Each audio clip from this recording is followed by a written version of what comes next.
সূরা আল বাকারার আয়াত ১ থেকে ৫। প্রথম আয়াত আলিফ লাম মিম এর বাংলা অর্থ আলিফ লাম মিম এই বিচ্ছিন্ন হরফগুলো সম্পর্কে প্রাচীন আলেমদের কাছে বিভিন্ন ব্যাখ্যা রয়েছে, তবে এগুলো কেবল আল্লাহ জানতে পারেন।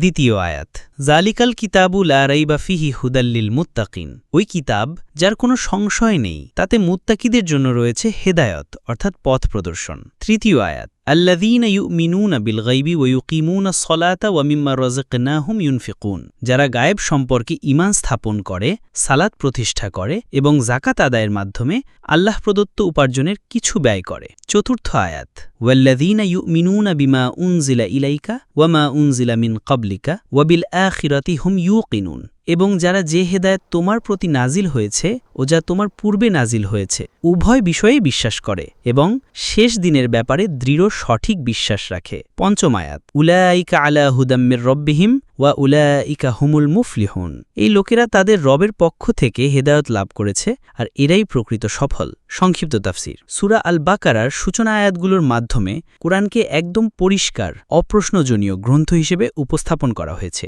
যা মুত্তাকিদের জন্য আদর্শ পথ প্রদর্শন।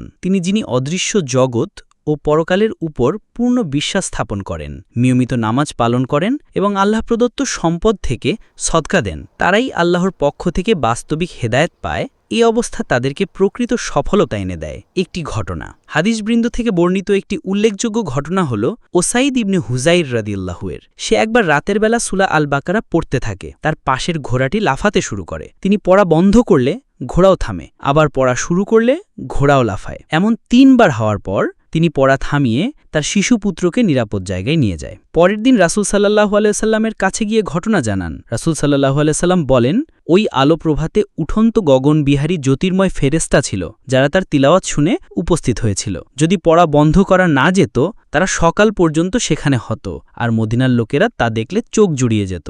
এই ঘটনা ইঙ্গিত করে যে সূরা আল বাকারা পাঠ করার সময় ফেরেশতারা উপস্থিত হয়ে মানবকে আশীর্বাদিত করেন এবং এর মাধ্যমে কুরআনের এমন শক্তিমত্তা ফুটে ওঠে যা সাধারণ দৃশ্যমান নয়। সারসংক্ষেপ। সূরার সূত্র অংশে বর্ণিত হল কোরআন হল সংশয়বিহীন লাইব্রেরি গ্রন্থ, যা মুত্তাকিদের জন্য চিরকালীন পথ প্রদর্শন।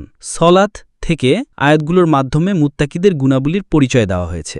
ঘটনা থেকে বোঝা যায় এর পূর্ণ তেলাওয়াত ফেরেশতাদের উপস্থিতি, গৃহে নিরাপত্তা ও বরকতের কারণ।